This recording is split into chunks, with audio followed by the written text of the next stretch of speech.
Welcome back to the Built for Profit podcast. Guys, I am so stoked to have Jonathan here with us. We were literally just chatting and realized that we live, 25 minutes away from each other, which is crazy. So he's in the Birmingham area.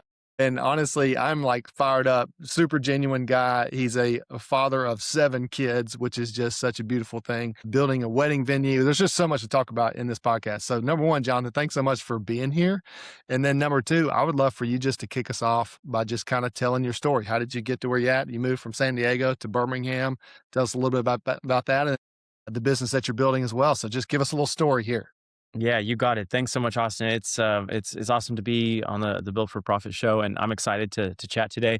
It's funny you said it's a beautiful thing, being a dad of 7. I would say it's a very messy thing. It's a very crazy thing, very very volatile, a lot of moving pieces. But no, it's great. I actually didn't really know that I wanted a big family. My wife knew that she wanted a big family. She comes from a big family, and so when we started having kids, it was kind of like, well, how many do we want to have? And it was kind of like, hey, we're just gonna continue working hard and having kids, and if we're able to have more, then that's awesome. And I think 8 is kind of the number that we have in our minds. I think we'll be maybe trying not to have kids after 8. We'll see, but right now, just keeping it going. So it's been a lot of fun.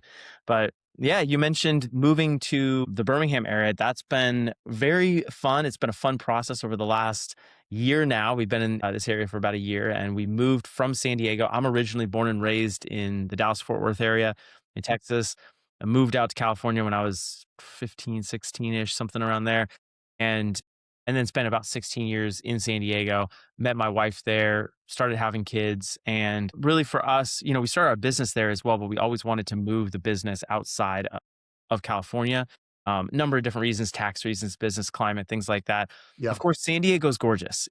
People here, they're from here we lived in California, and they immediately think, San Francisco or Los Angeles. Yeah. And then you tell them we're from San Diego, and they're like, "Oh, we like San Diego. That's a nice area, And I can say San Diego's really nice. Weather's incredible. People are great, but it's not affordable, and it's there's still a lot of hurdles to overcome from a business standpoint. So on the roadmap, we really wanted to move to we wanted to be on Central Time as well, because our business, we operate a venue management company, and I'm sure we'll get into that a little bit more later. But basically, our locations are all over the country. So we've got Connecticut, North Carolina. We're scattered pretty much everywhere, Georgia, Mississippi, and then California. So it was really important for us to be in the center of the US so that, if we need to do flights. And we had this opportunity that came up actually as a part of the podcast. So I also run a podcast and YouTube channel all about the venue industry. A guy contacted me from there, said, "Hey, do you want to open a venue together?" Looked at my wife and said, "Hey, did you have Birmingham on your agenda for where we move?" And she said no. And I said, "Let's check it out." And so 3 months later, we ended up buying a home here. And that's one thing that's easier to do for sure in Birmingham, is buy a home. Yeah. And in San Diego. But yeah, have a home in San Diego, and rented that out, moved out here pretty quickly and started building this.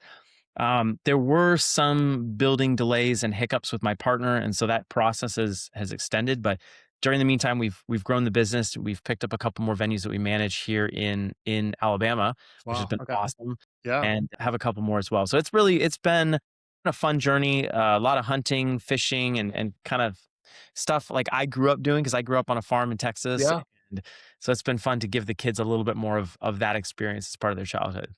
Yeah. That is so much fun, Jonathan. I love I'm sure it's a night and day different experience living in the Birmingham area than it was when your kids, whatever kids were born in the San Diego area. So yeah, that's a beautiful thing. So, okay, coach us through a little bit. I'm curious, when you were in San Diego starting this business process, how did you even get into the venue management space, and what does that even look like? So tell us a little bit about that.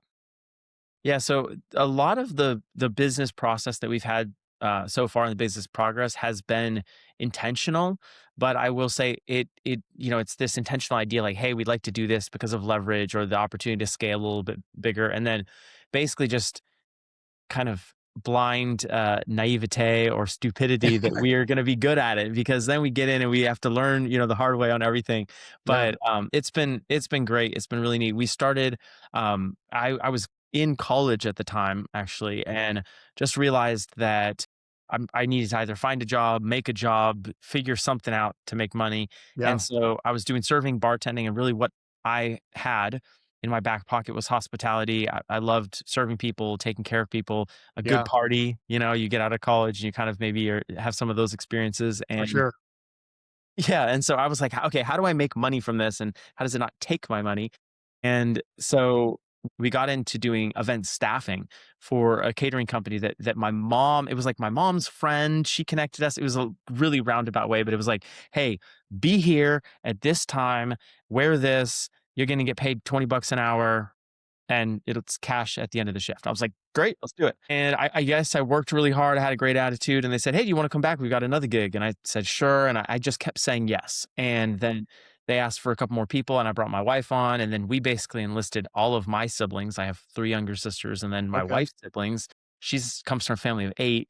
And so it was like, you know, there was 8 and 4 12 staff members right there. And so from that and then from our friends and then our friends' friends and our siblings' friends, we grew to that. It grew that business to be almost 1,000 team members in the Southern California area, serving Wow. Comic Con, Stagecoach, large golf tournaments, Farmers Insurance, Open. We worked with some of the biggest catering companies in the San Diego market. Yeah. And really, from that, it was incredible venues and incredible catering companies, and just kind of seeing their example and seeing what was possible in the industry. We just kept growing and saying, "Hey, can we take this on? Can we do this?" And that led to saying yes to an opportunity to manage and staff a tasting room. Um, Wow. Okay. at actually one of the largest privately held original land grants from Mexico. So it's like over 35,000, 26,000 acres, 35 square miles in San Diego County, which Whoa. is insane Yeah. if you think about that land. So we built that business. We actually built their wedding venue business as well, helped design a lot of the wedding spaces.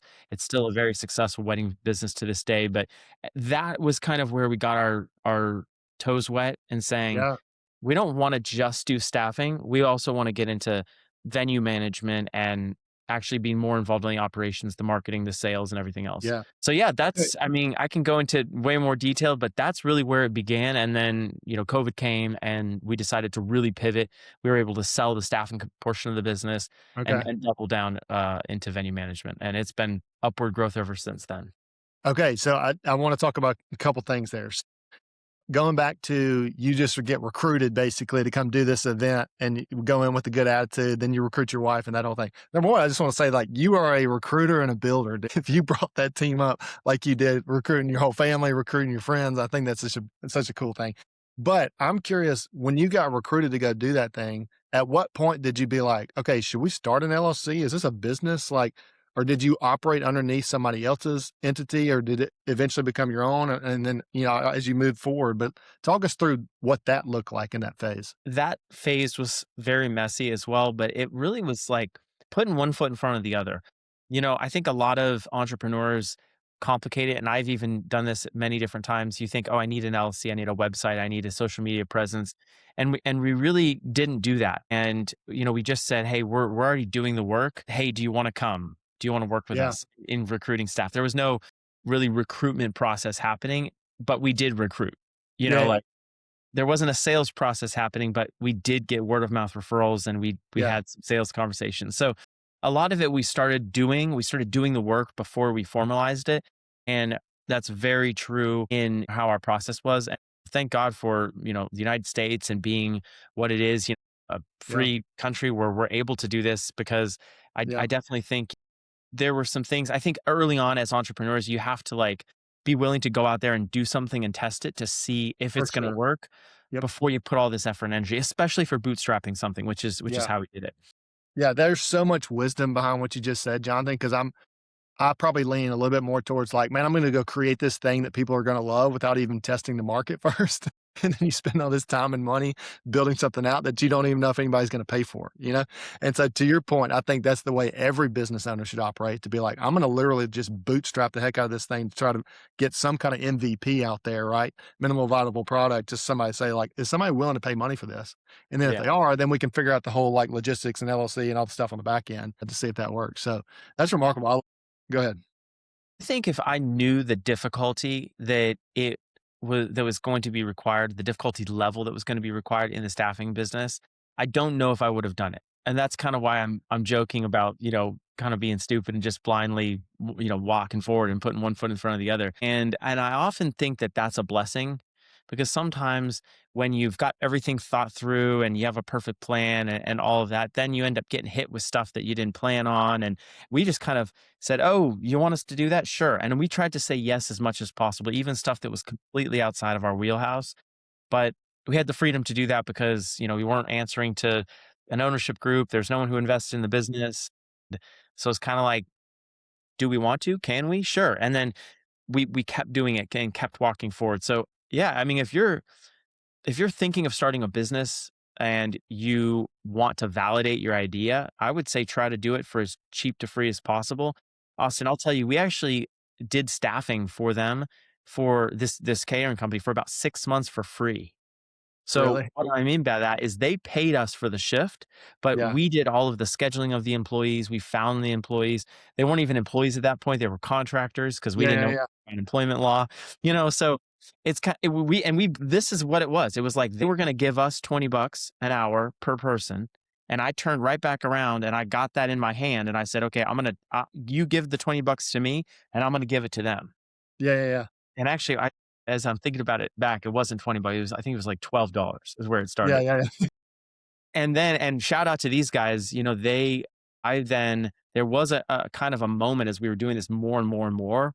It was like after 6 months though, of like, wait, there is a lot that we're putting into this organization. Like we are spending more hours organizing these staff members to go to this event than we're actually spending at the event. This a business, and then we backed into it. So we were also, my wife and I are both just finishing up college as well. So we were Okay. juggling college. My wife was, we recently just had a baby, my first son. And so there's a lot going on there. And so it was just like, let's get to these shifts. And then it slowly became, hey, we'll take in 20 and pay the team 13. We'll take in 22, pay the team 14. Like that's kind of how, and then, oh, we should have insurance. Oh, we should have employees. Oh, we should, Yeah, yeah, yeah. we need a laptop. And that's how it snowballed from there. Yeah, that is fascinating, man. I love that. And so, okay, I'm curious as y'all shifted, you talked about COVID happening, but had the staffing deal, and then you kind of shifted or pivoted to kind of the management side of venues. So walk us through, like, did you sell the staffing business, or is that something that y'all kind of just dissolved in order to focus on the venue management, or like what was that transition like? Yeah, great question. I wish I could say we had this incredible exit. We made tons of money, just cashed out, retired for a couple of years. No, it actually wasn't like that. Selling the first business that we had really taught me a lot about enterprise value and Yeah. that idea behind building enterprise value and having a business that's really owner reliant. And that was foundational to us being able to build CSE to what it is today, where we Yeah. are centered around systems and processes. And I'm trying to remove myself as much as possible so that CSE stands on its own in terms of the services and things that it provides for clients without me being involved in building enterprise value. So to answer the question directly, when we originally built the business, it was heavily reliant on me, the relationships that I had, and everything was me. I was the one delivering the service. I was the one, doing everything. So when we sold the business, even though we had hundreds and hundreds of team members, and we also had, at that point, 400, $500,000 of revenue coming in from the different contracts that we had. It Yeah. was great, $500,000 business, but really there was no multiple on it. Yeah. And so basically what we negotiated with the business that bought us, they were a staffing company as well. They were actually one of our competitors, and they were willing to negotiate basically an upfront fee. So we did get a chunk of money up front, which was awesome. And then we also got payments on business that we brought in for the next 3 years. Wow. Okay. So we weren't responsible for bringing it in, but any business that our clients brought in, we actually were able to participate with a little bit of the income there. I'll say it wasn't a lot though, and I will tell you is there it was almost a humbling moment because you think, oh, I built this thing up, I'm working so hard, it's going to be worth a ton of money, it's going to be, I hear these SaaS multipliers of 10 Yeah. or 15 or 25%, and you're like, and then you get in and the number's way low, and you're like, ooh, Yeah. okay. Yeah. So, yeah, I will say one thing I just want to highlight. If you are starting out and you have competitors, I would highly recommend becoming friends with them and at least friendly competition, knowing, hey, I know what Kevin does there. I know what Jim does over there. Like having an awareness and having a respect for them, because as you go up, you'll have an opportunity to collaborate with them. They may even be interested in buying you. Yeah. You might want to do a joint venture deal. You might want to buy them. Yeah. So just understanding like business is long, life is long. That's definitely something that I didn't understand early on. Yeah. And so, if you burn a bridge, you know, if there are some bridges that, if I had burned them in 2017, 2018, there were referrals that came from that in 2022 that I would have missed out on. And so it's easy to think in whatever industry you're in, like it's us against them, it's our competition, things like that. I tend to take a more collaborative approach just because I know the power of your reputation and especially how small the world is in. You can't afford to have people saying bad stuff about you. Jonathan, that is so well said, and I think people just need to listen to that part on repeat again and again and again because it's just wise. I mean, obviously you experienced it, but, like, to your point, I think too many times in any industry, we never live or, like, view it from an abundance mindset that there's enough to go around as well, so therefore we play this competition game and try to screw over our rivals or our competition and all that thing without thinking about the long term, because I think when you have the ability to think long term and just say like, no, I'm willing to like you said, collaborate or even like work together with this to kind of share the load now, knowing that there's much better payoffs down the road. I think it's just such a smart way to live.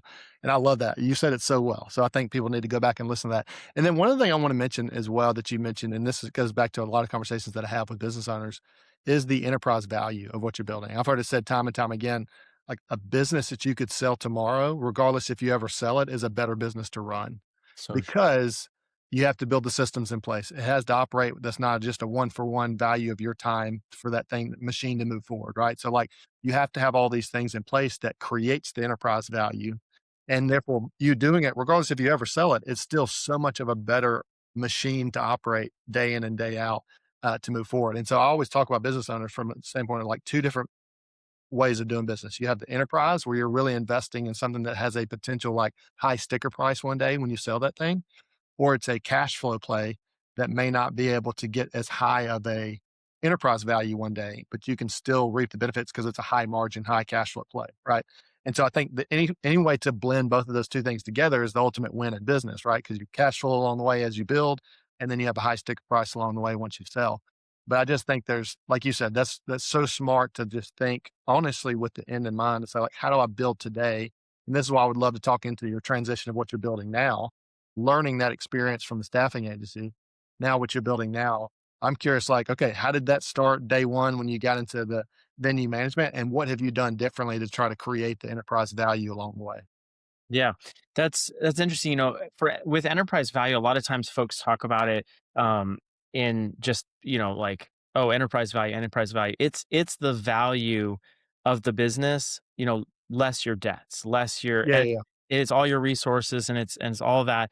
But a lot of times I think when people talk about it, they just talk about um, you know referring to it like you said with the systems and processes and things like that. And I think really there is the key that most people need to stay focused on. It's not necessarily the debt that you have on the books because large companies have millions and billions of dollars of debt and maybe even revenue's not there. I mean, Chat GPT, OpenAI, I don't know if I don't think they're profitable. No, they're not profitable. Yeah. No, with billions invested, right? But the idea there is like, can it run?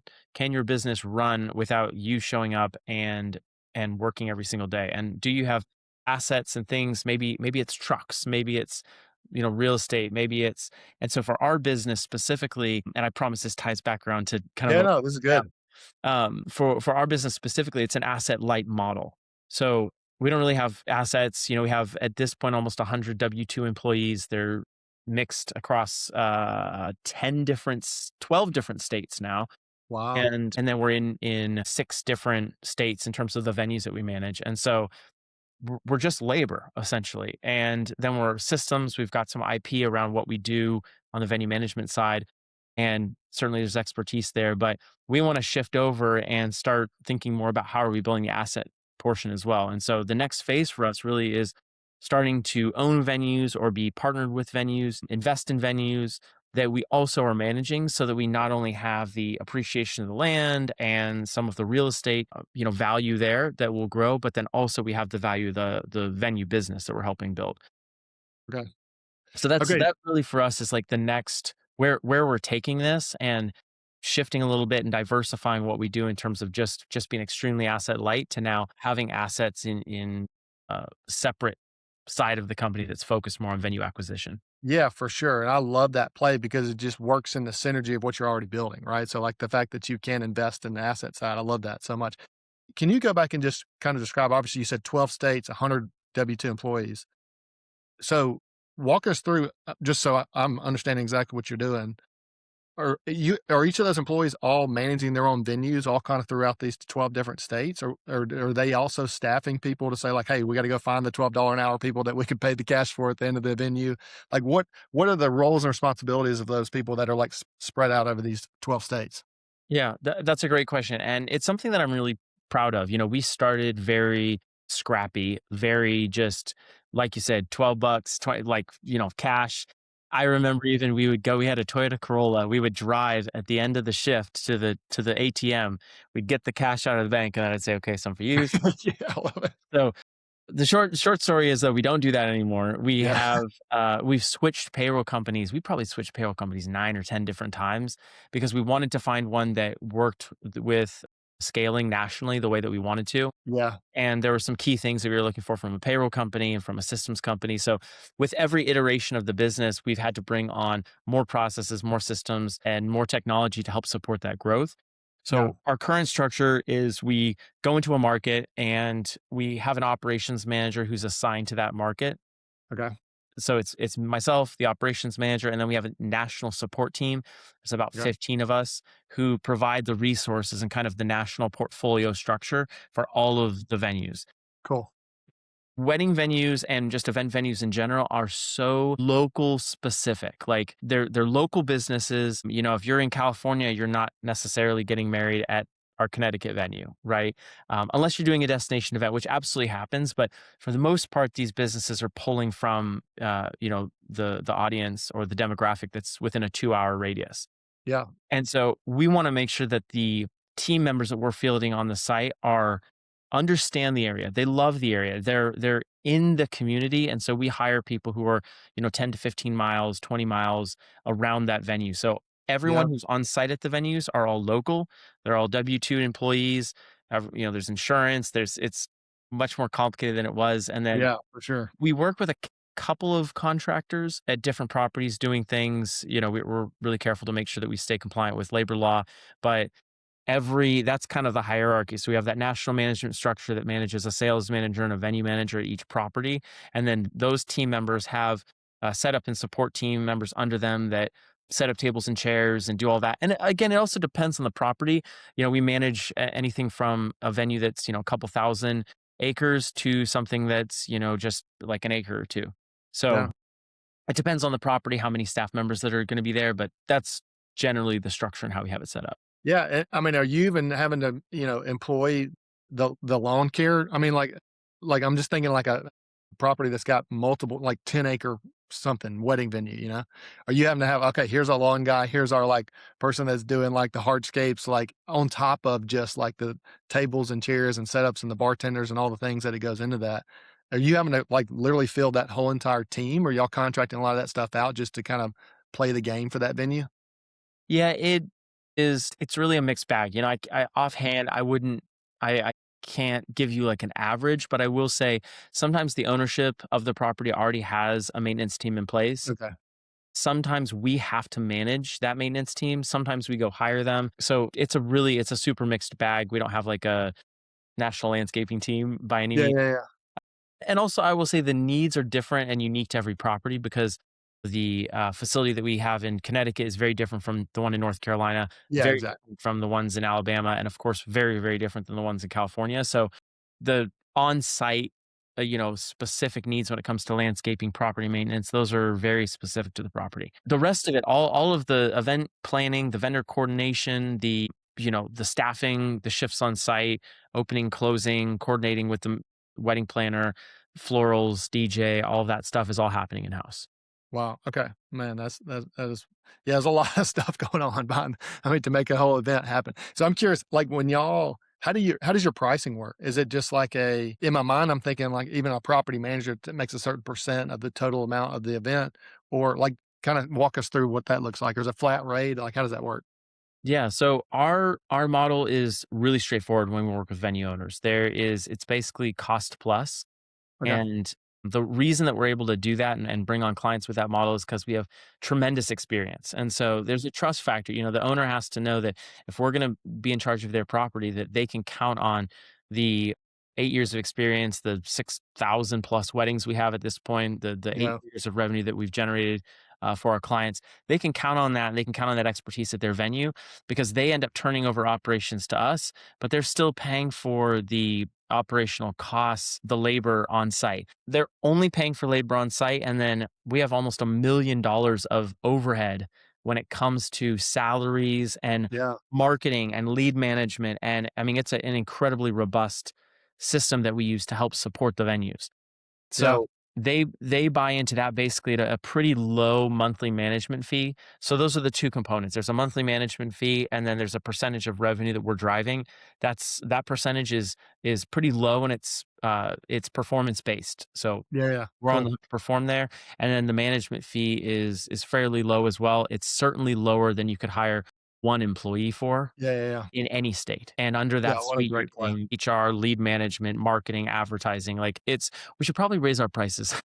But I I'm really proud of what we've built there. And I definitely think, you know, there's room for improvement there, but a lot of it comes down to, you know, our team. And I think in this next phase, leveraging AI is something that we're really focused on.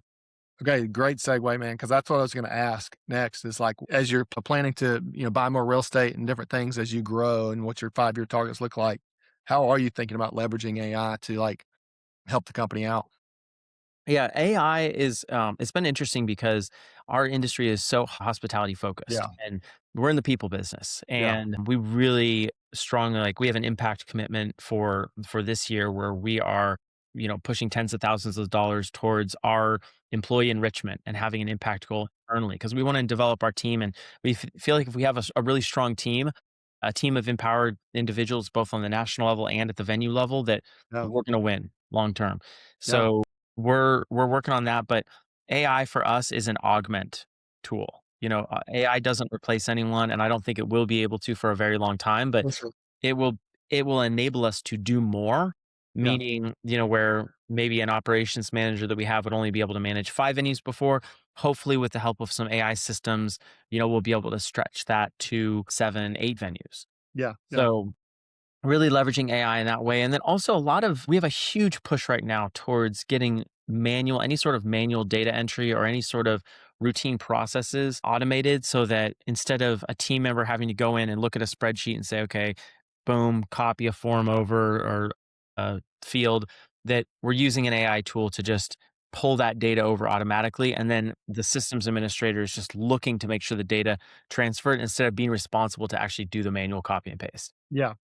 I fully agree with that, Jonathan. I've actually never heard it said that way, that you're using AI as an augmented because I fully agree, like, it is a blend of, like, letting people do what they're uniquely gifted to go do, and then reducing the copy and paste from spreadsheet to spreadsheet off your plate because you don't need to be doing that, right? You can add more value for your time spent making an impact on people or whatever y'all are doing. I love even the investment into your team for I think you call it the team enrichment side where they're just getting to, benefit the employees. So that is so cool. Well, in Austin, I want to just make a quick comment there. I think it does put pressure on our team and employees because I will say, how often have you had a negative customer service interaction? Like plenty of times, right? Yeah, all the time. Especially when it comes to hospitality, because hospitality jobs are, you know, obviously many times entry level jobs. Yeah. Many times they're jobs, kids in high school, kids in college, kids just out of college. I say kids, I still feel like I'm a kid. But there's this idea of like, you know, AI might take our jobs or there's some negative impact. And really I think the pressure it puts is it elevates the bar because if we're just looking for a response, a robot can give us a response. But what we're looking for from our team is warmth, is humanity, is looking into the other person's eyes and looking at the surroundings and saying like, okay, sure, I could just give a response, but any robot can give a response. How do That's we serve the human being who has that need? And so we're really, really focusing on that and saying, let's stop with the manual data entry. Let's focus on the people yeah, more. yeah, And I think it actually helps us become more human, even. yeah, yeah, 1,000%. Couldn't Yeah. agree more, man. Well, I think you might have answered both these, but I do want to. I love these questions, so let's kind of go back to it, and you can kind of tie into what you've talked about so far. But what do you feel like right now as you're growing into buying real estate and just continue to grow the business, potentially in other states, all the things like that you have momentum in as a business owner? Like, what do you feel like your business has momentum in right now? And then on the flip side, what is the hole in the bucket? Like, what's the thing that you're like, man, if we can fix this, that'll get us to the next level, kind of thing? Yeah, great question. I'm really proud of our operations and specifically our operational team. I think the team members that are working in there have done a great job in learning year over year what's worked, what's not worked, how to adapt. We've put a lot of intention into creating SOPs. Now, just making sure that we're following the SOPs and just on the back end support section, having a structure that we can plug a venue into Yeah, is something operationally that I'm really proud of. It used to take us like 4 months to onboard a venue, and we could only onboard one venue at a time. And now we can onboard many venues simultaneously, like month after month. So yeah, it's good. the operational capability has increased tremendously, and I'm really proud of that. And I'm proud of our team because that's been a group effort for sure. And then, in terms of the hole in the bucket, I would say the big focus that I have is sharpening our I want to call it a buy box. I don't know if that's the right term for it, but basically looking at the venues that we manage there's such a wide variety of venues that we manage and venues that we've been successful at. Yeah, I'm trying to hone in and understand really exactly like, is it a rural venue that is 30 miles outside of a suburban area that is like, I'm really trying to sharpen that. We've been really successful with a wide variety of venues. We've made, venue owners hundreds and hundreds of thousands of dollars, basically 500,000 plus, 500,000 to like 2.5 million, depending on the location per site. And and so now it's like, who do we want to work with and where does CSE, our company, add the most value? yeah, it's great. So if we can tighten that up, and then also we're looking to double our business this year. So even, acquisition, like buying venues aside, if we can just focus on bringing more venues, like right fit venues into our portfolio, that's getting the most of my focus these days. That's great, Jonathan. And obviously, just because the name of this podcast, Built for Profit, I'm curious if you've looked at kind of categorized each of those different dozens of venues that y'all are managing and say, like, okay, over the past 12 months, 24 months, whatever, can I actually see the true profit of this like categoried uh like silo of properties versus this one's rural, this one's city, however you divide those things up. Have you ever done that before just to see like historically based on what we've done now? Which ones are the most profitable so I can double down on those and kinda take on less of the ones that are least profitable. Yeah. So the short answer is recently we've Okay. started to do Yeah. that. So Yeah. I can just say, I mean, and I know the next phase is going to be messy as well, but to get to where we are right now, we just kind of went in and very similarly to what we did before, just blindly started working. Yeah, yeah, yeah. Until recently, the books were Yeah. really messy. And we implemented a bunch of different things, a classing system for all of the employees. We have everything has like a cost center right now.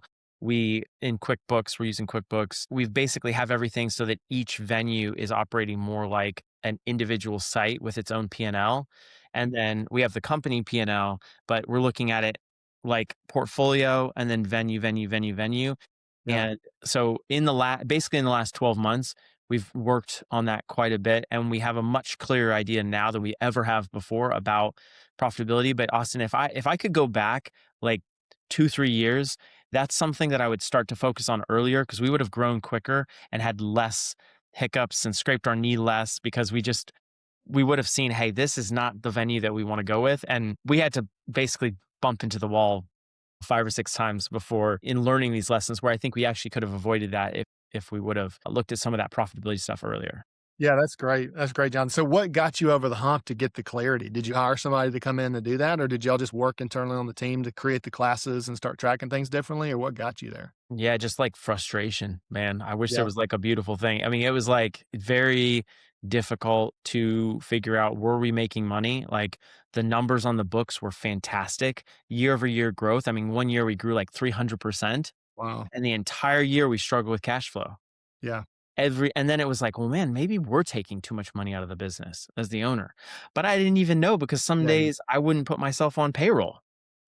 So it was it's very, and we're just really on the tail end of untangling that, and really everything, like we opened a couple more bank accounts and we got cards and we're doing more segmenting, and I actually have pulled up right here. I'm looking at a couple different systems, Ramp and Yeah. Build, Yeah. Yeah. like Divi, to figure this out, because we really, I mean, that's really, really, really important. So I would say that 90% of it has been an internal effort on my wife's part, on my part, on our team's part. And then we recently have brought in someone who is acting as a fractional CFO, and then a bookkeeper. Because before, seriously, and this is insane to say, like we just didn't have a bookkeeper. Like we were the ones doing, and we would flow in and out of bookkeepers because the idea was always there. Like we needed someone, but it's that process has been frustrating for us. So that, honestly, that's probably, you asked about the hole in the bucket. That's probably the hole in the bucket that we have in terms of where we're focusing. If we can dial in our financial process, I think our growth will really be exponential. Yeah. No, I fully agree, man. I think that's music to my ears, man. Yeah, I think you drilled it because I think once again, it's never the urgent thing. Like you said, when you're in build mode and you grow 300% in a year, like the last thing you're thinking about is like, let me sit down and code some transactions, or let me sit down and like figure out how do we need to view this in order to know exactly how should we grow versus just like pleasing customers, right? And continuing to do that. And so I think there's a lot of power in that. I love what you said of just saying like if you could go back and fix that earlier, it could have helped y'all, help not go through some pain points that maybe you experienced along the way. So And I let think me that's s let me say one thing about that. If you're, listening to this and you're like a visionary owner, you're the idea guy, especially to any of my business owners who are like, sales focused, marketing focused, you probably don't wanna get in the numbers, and that's right. that's my biggest thing. Like, I would pay a significant amount of money not to, like, ever look at a spreadsheet. I just don't want to. I want to talk to people. I want to make deals. I want to connect. I want to, but I just said make deals, right? And it comes down to like profitability and like running a really awesome business. You have to be secure financially. Running good culture, you have to be good financially. And everything comes back to the numbers, and the numbers are a way that you measure success, Yeah. even in a culture standpoint. And actually, the more numbers that you can build in, the better you can understand and build enterprise value, going back to that. And so if you are a founder, an owner, a fire starter, a creative, I don't want you to let yourself off the hook. And I'm speaking to younger me. Don't Yeah. let yourself off the hook to just say, oh, that's someone else's problem. Like you need to get into the books and know your numbers. Because if you don't, your business is going to come spank you until you learn the lesson and you stop making that mistake. And I just am a case in point, so seriously, take it from me, save yourself a bunch of headache and get yourself into the books, and don't make the excuse that, oh, I'm a visionary, I'm not a numbers person, I don't do that. You can't afford to not pay attention to it. That's so good. That's so well said, Jonathan. I think that the conversations that we get to have all the time with people is that when you operate with margin and you actually prioritize profit and margin in your business, it's not just about making money. It's about giving you the freedom and the opportunity to have greater impact, right? And that could be greater impact with your current team by doing special things for them because you have the margin to operate with extra cash flow to go do those things. Could have greater impact with your customers to kind of wow the customer a little bit differently now that you have the margin to do that. It just gives you the flexibility to do more with your business when you have that margin, that kinda creates that creativity. So, I love it, man, that's so fun. Okay, well, if people wanna find out more about John, I've just loved this conversation. I think now that we found out there were 25 minutes, maybe there's a part 2 coming where we get together in person at a coffee shop and just have a podcast together there. But, yeah, if people wanna find out more about Jonathan and what you're building, where do they go to find you? Yeah, so if you're interested just kind of about me and all the things, you can go to my Instagram. It's at JONOAYMIN on Instagram. We also, so the three brands that we run, we have the Venue RX, which is a podcast all for venue owners and operators. Then we also have a association for venue owners called Weeva. And then we have Common Sense Events, which is our management company. So at CSE Venues, at the Venue RX, or at Weeva Hub is the best place. And Instagram will take you to all the different places, but you can, of course, Google our name as well. And we're pretty active in responding. I love it, Jonathan. Thank you so much for being here. We'll definitely put all of that in the show notes. So appreciate you so much for joining in today. Amazing. All right. Talk to you soon. Thanks so much.